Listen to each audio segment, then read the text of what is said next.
নেতাজির স্মৃতি বিজড়িত নোয়াপাড়া থানায় সংগ্রহশালা আরও উন্নত করা হবে বললেন পুলিশ কমিশনার মুরলীধর শর্মা।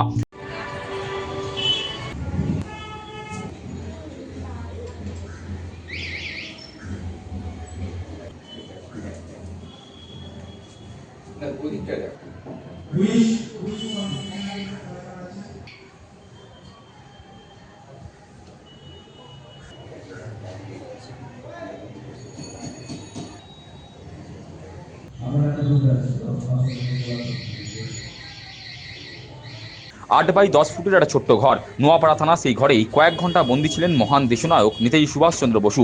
প্রতি বছর 23 জানুয়ারি নেতাজির জন্মদিনে তার স্মৃতি বিজড়িত কক্ষটিকে সর্বসাধারণের জন্য খুলে দেওয়া হয়, যেই ঘরে তাকে আটক করে রাখা হয়েছিল।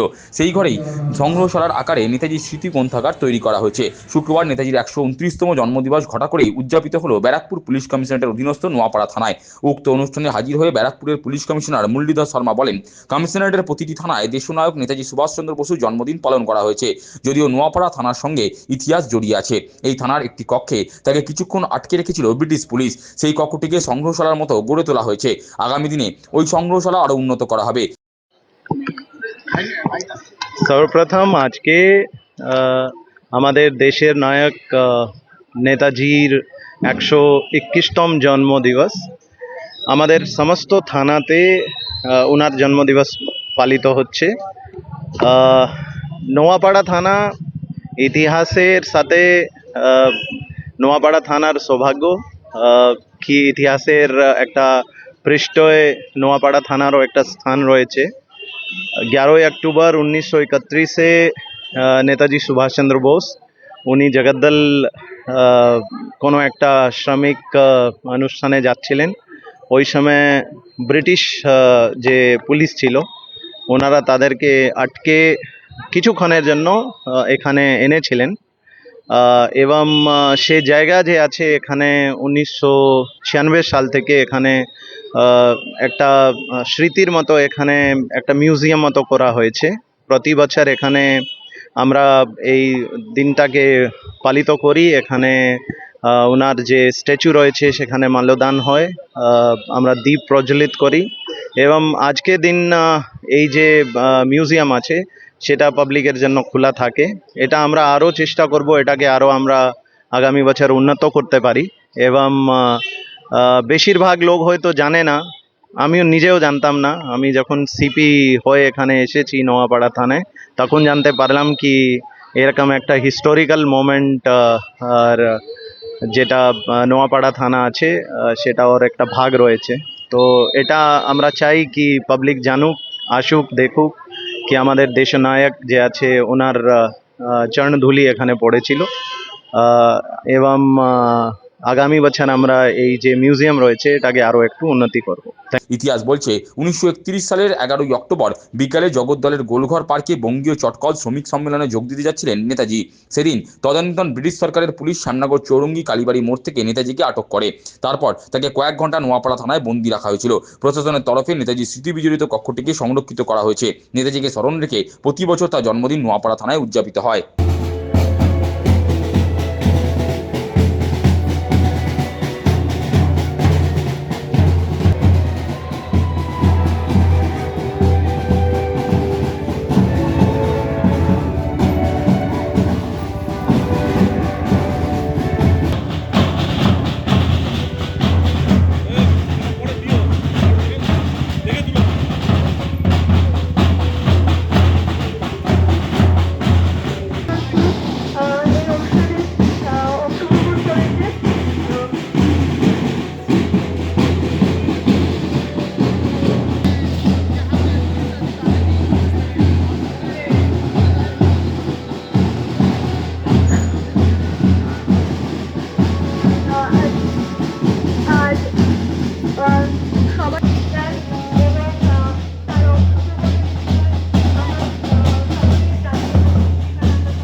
সরে যা।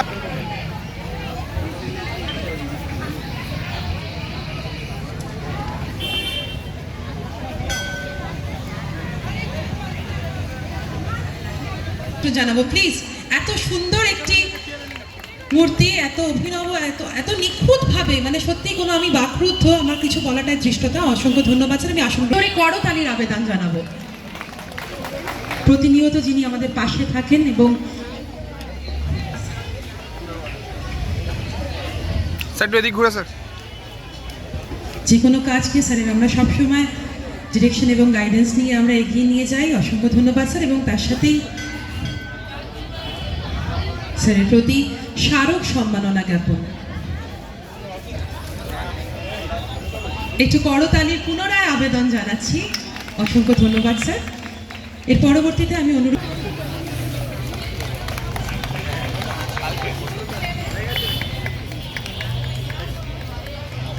জ্ঞাপন করার জন্য অনুরোধ জানাচ্ছি। আমাদের মধ্যে উপস্থিত রয়েছেন পৌর প্রধান নর্থ ব্যারাকপুর মিউনিসিপ্যালিটি শ্রী মলয় ঘোষ মহাশয়ের প্রতি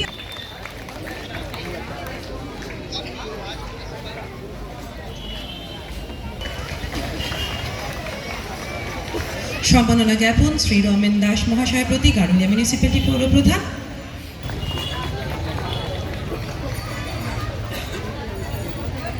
অনুরোধ জানাবো আসার জন্য, আমন্ত্রণ জানাবো আমাদের মধ্যে উপস্থিত শ্রী সুব্রত পাল মহাশয়।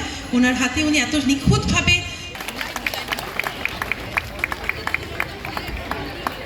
করতালির আবেদন জানাবো। Second position goes to team B.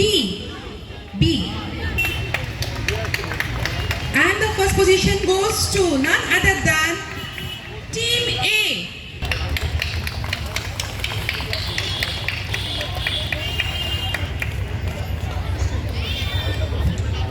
অসংখ্য ধন্যবাদ।